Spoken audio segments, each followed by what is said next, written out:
Welcome to Penrose Learning, where we make understanding easy. You start now, park the Renegade, set the parking brake, and switch the ignition off.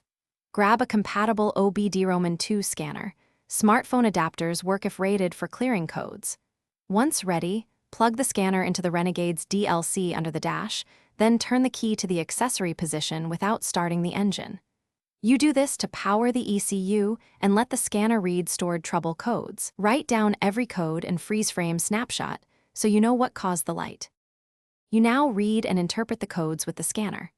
Identify P codes and pending faults. Use the recorded info to target repairs.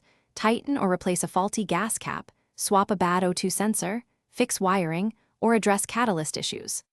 Once the underlying cause is repaired, verify repairs by rescanning. Make sure repairs are complete because clearing codes without fixing the fault will usually make the check engine light return after a short drive cycle. This step prevents repeat failures and wasted effort.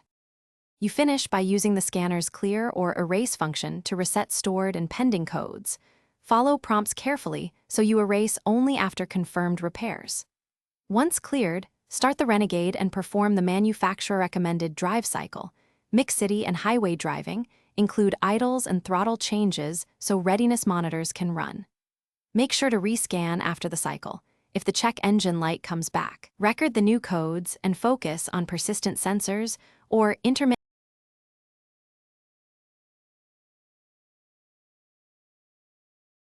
Thanks for watching. If this was helpful, leave a like and consider subscribing. See you next time.